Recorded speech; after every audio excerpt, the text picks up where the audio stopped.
Welcome to a new episode of Becoming a Post-Growth Planner, Obstacles and Challenges to Changing Roles and Practices. My name is Christian Lamker. I'm Assistant Professor for Sustainable Transformation and Regional Planning at the University of Groningen.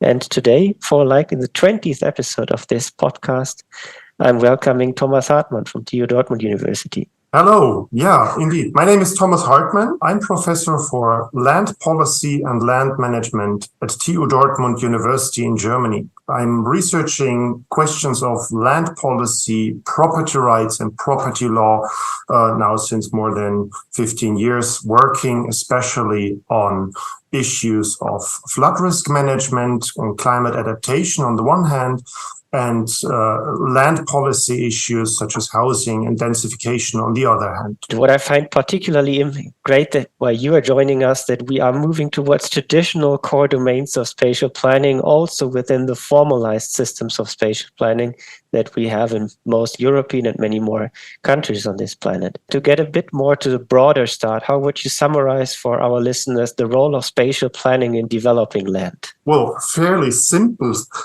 I would say. Planners develop land. It's embedded in your question already.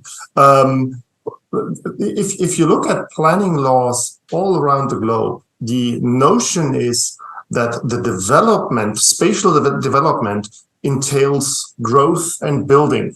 Planners develop land, and what is meant by developing is mainly economic growth. It's the change from agricultural or natural land into built-up land for all kinds of purposes. Formally speaking, you can also say planners are just part of the executive branch of the state, not the legislative branch. So just executors. So whatever goes wrong, planners could withdraw to the position and blame the politicians. They're just executing the job. Is growth that then embedded in land-related planning instruments or in political targets? Both I tend to answer quickly.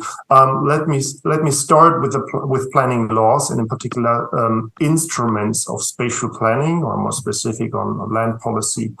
Most instruments that are available, and instruments are public interventions that aim to change the behavior of certain actors, mostly the landowners.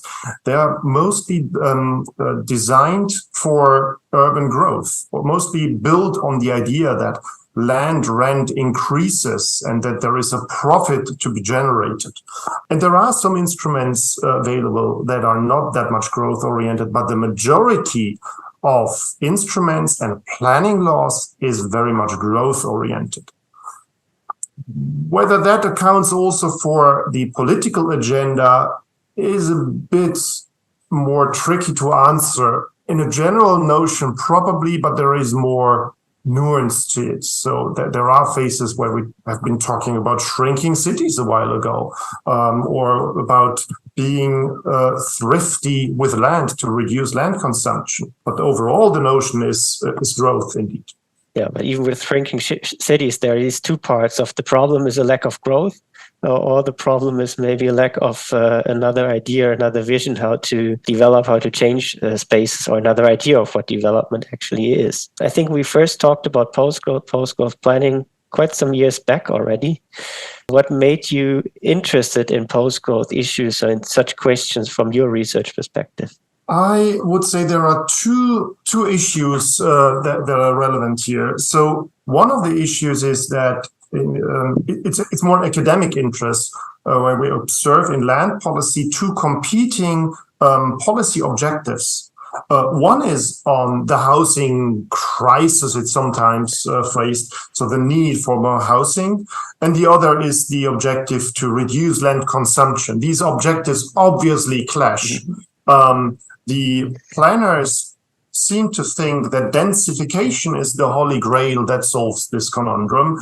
And I leave it to the geospatial analysis whether the amount of housing that you can create really solves it. But you hear that I'm a bit doubting. The second issue is that since I started spatial planning, I became aware of flood risk management and its need for land, climate adaptation. And there is a lot of talk about climate adaptation and mitigation measures. Nature-based solutions is the big term. Well, what we often forget is that most of these measures require more land. And this land is not necessarily a growth-oriented land perspective. So these two issues drive my interest in post-growth planning, regarded more as a phenomenon to look at and to understand in which context the different political notions and instruments are placed. Yeah, in an earlier article, you talked about criteria for land management with Theo Spitt on democratic legitimacy, effectiveness, efficiency, fairness. So quite fundamental if you think about a shift away from growth towards post-growth. I can imagine there are many conflicts, but where do you also see new possibilities emerging? Well, these four criteria we used to compare the Dutch and the German planning system. And we used effectiveness, efficiency, legitimacy, and justice because they stress the political notion of these land policies or the instruments behind them. And we often tend to forget it. We treat planning instruments as administrative or bureaucratic or often technical issues, but these are political issues. And these criteria help to understand the different political notions behind it. And I regard all these four criteria not as simple, the more, the better. So, but it depends pretty much on the planning goal. For example, efficiency, I talk about allocative efficiency. Oftentimes, the more efficient the land use, the better, yes. But sometimes planners decide against it. Think of Central Park, New York, which is not a built-up area, but it would be a fantastic place to build, right? So it's not that we can take each of the criteria to increase legitimacy, to increase effectiveness or efficiency. But we need to look at the different meanings of these concepts to better understand the political notions embedded in planning. You mentioned densification earlier as the holy grail, and you're also working on densification in a current project. But is densification in one way or the other a way towards maybe a post-growth future? Or is it something that remains deeply embedded in a growth idea that then crashes with practical options to really merge together with climate adaptation and other directions that are politically also set? The big advantage of being an academic is that you don't have a normative position to that, but you can look at it very analytical as a spatial phenomenon. I think with densification and also the whole housing crisis, what planners tend to forget is that the demand for more housing is not necessarily a natural law. And we often forget to look at where this demand comes from. And if we start doing that, we look at mortgage systems, we look at the different housing needs of different parts of the society. Also for densification, yes, I think to a huge extent it is very growth oriented because it's driven by the demand for more housing. But I don't have to have a normative position. I look at it full of astonishment to look at this spatial phenomenon. There is a second direction that I want to touch upon. That is that densification in many of these inner development areas often touch more upon existing building structures than other ways of increasing housing by building into natural areas, building into agricultural areas. From your land policy perspective, why do even these modest attempts to engage with built-up structures often fail? Even adding another story on a building, densifying by one or two buildings. Why is this often much more difficult than building into a previously agricultural area? Because the planning gain is smaller. It's simply a question of land economics, which is pretty much growth oriented again. That's the simple answer. It's not that simple, obviously, because in some cities, like think of Zurich in Switzerland, densification is really a business. Gabriela de Brunner writes about the business of densification in that respect. I think in order to understand densification and in order to to push densification, we need to understand that the trick is the property in land. I always tell my students in the last lecture when I teach them about land policy, I tell them, dear students, now you know the trick, now you know the magic ingredient of planning, and that is property. I tell my students that from that moment onwards, when they know how to deal with property in land, there are no excuses for building ugly cities, no excuses for unsustainable or unresilient cities. So I think the trick truly is address private property in land, and this is not a very popular choice because we're dealing with one of the best protected things one can own, except the right to your own life. How far does it then mean that planners working in practice, but also planners that get education at universities need more idea about what property actually is, the way how we interfere with property, and also the understanding of how economics work, how land markets work, and how actually land markets are built, shaped, transformed as well, besides the planning instruments per se? I think understanding all these things, how the instruments work, how property and land economics work, this is just the basics. This is what you need to know in order to be able to act. But then what students and planners in practice need to understand is that activating instruments and engaging with property is deeply a political question. In most countries, we have kind of a legislative reflex that if there is a planning problem, new planning instruments will be developed, planning law will be changed. Quite often, however, we have quite good planning instruments at hand. They're just not activated, and that's not a question of lacking instruments or insufficient instruments, but it's a question of political notions. This is, by the way, how I think where the four criteria of effectiveness, efficiency, legitimacy, and justice can help. That's also basically how I've usually framed post-growth planning, that it's not necessarily only about inventing some new instrument, new tool, but also inventing, or even more about inventing a new mindset, a new way of seeing the world, a new way of taking a role and acting a role. And you mentioned there are some examples, maybe a bit hidden in law, that can be used, but that are rarely used so far, or have been used maybe in the past. Can you name a few examples from Germany, the Netherlands, other European countries? Do you have something in mind that would really help us in a more practical perspective? Well, it is far easier to name a few examples how it doesn't work. But there are indeed attempts in some countries where the idea of post-growth or the idea of dealing better with scarcity of land has been pushed forward. I would recommend to look at countries like the Switzerland, which is a quite progressive planning law, really banning any development outside the built-up area, having a scheme of public value capture at hand. With its flaws and its backdoors, I give that.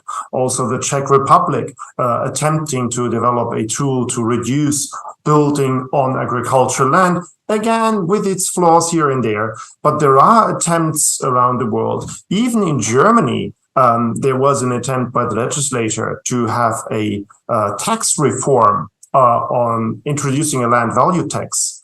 However, in practice, it seems to fail based on political notions.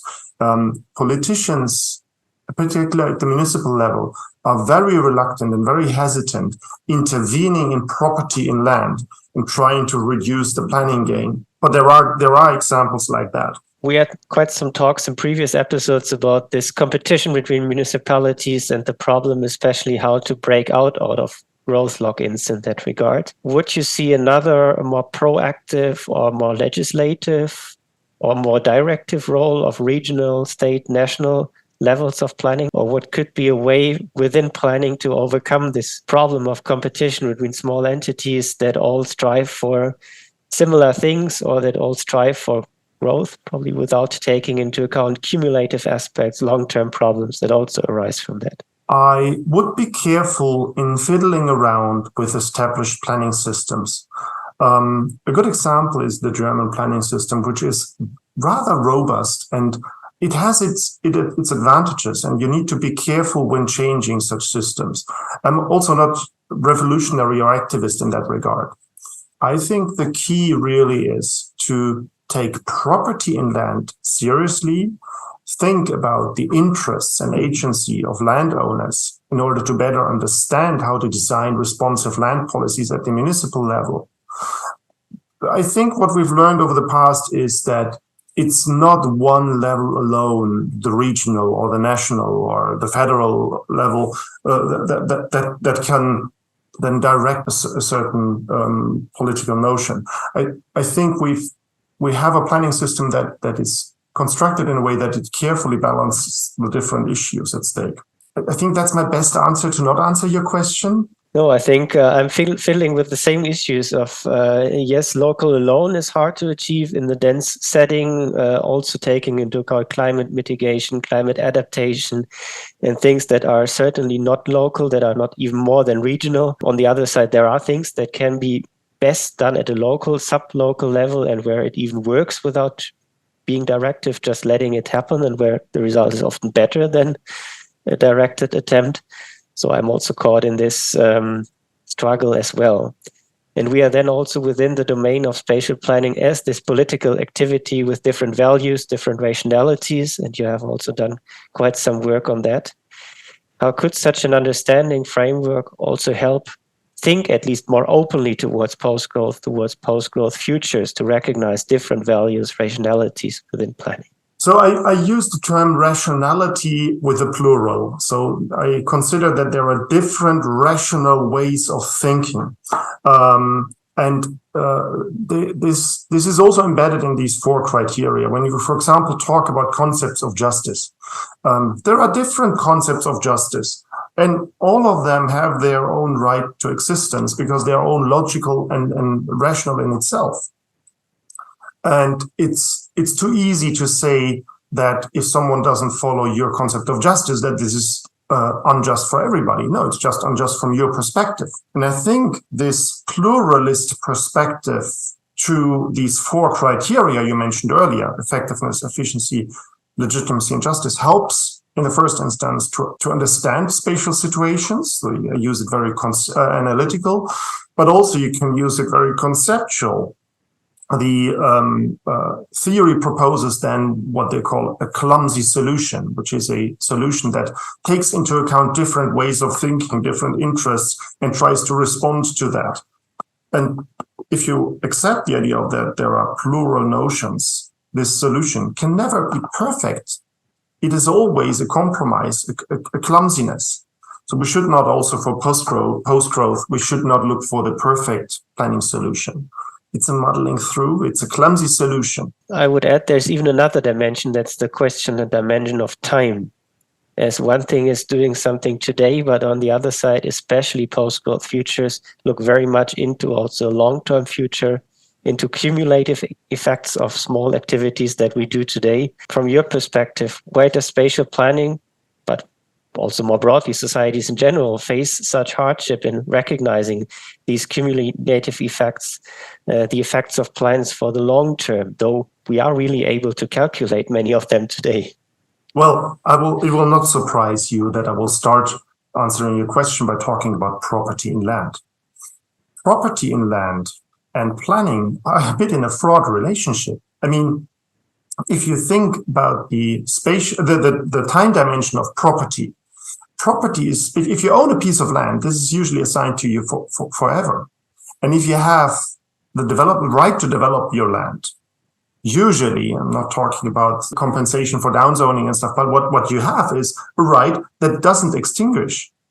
So once a planner decides to give the permit to build a single family house on a plot of land, this is assigned in principle, in theory, forever, with some backdoors here and there. But that's the general idea. If we look about the time dimension of planning, we are quite good with forecasting for the next couple of years. We have good scenarios if we talk about decades.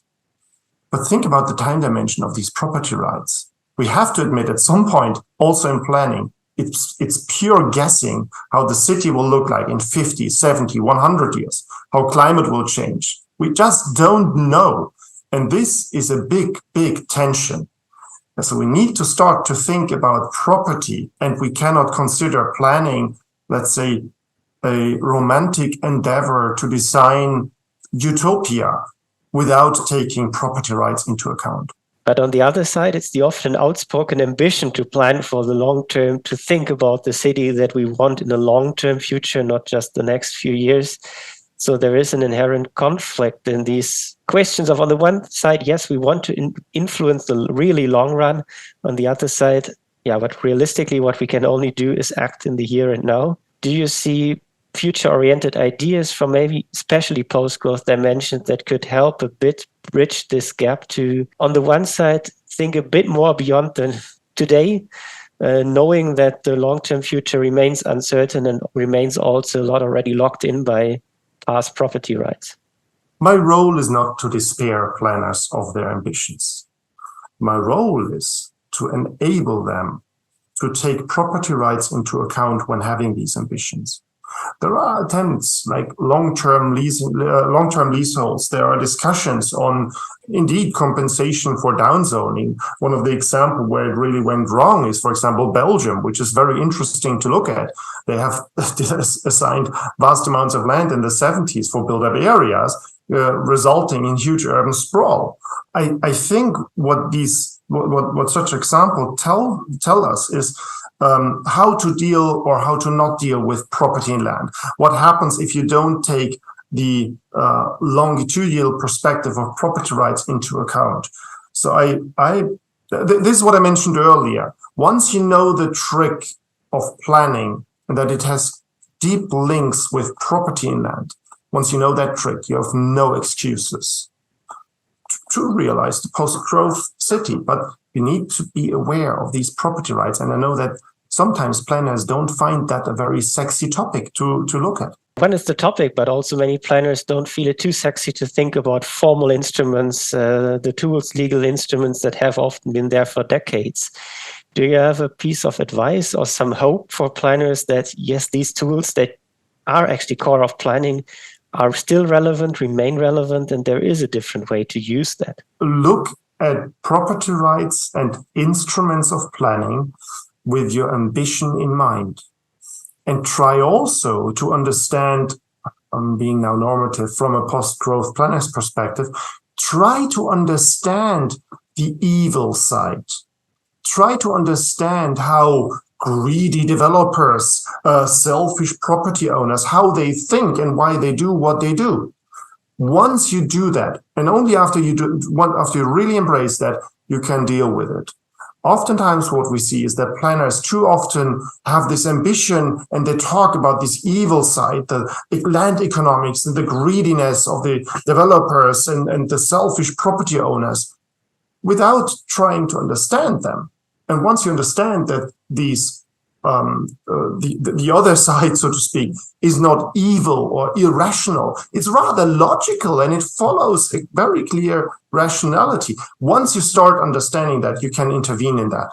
And this is the best motivation, to look at the dusty material of property law and planning law and instruments. And all of a sudden, it becomes a tool in your hand that can help you to push the post-growth city.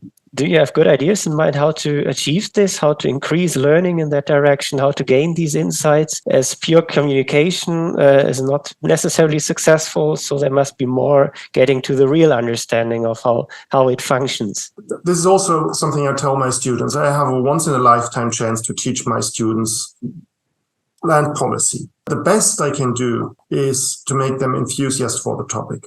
I just don't know how planning law looks when they are really into business, into positions in 20 years. When I studied, we were talking about shrinking cities. There was no talk about the housing crisis.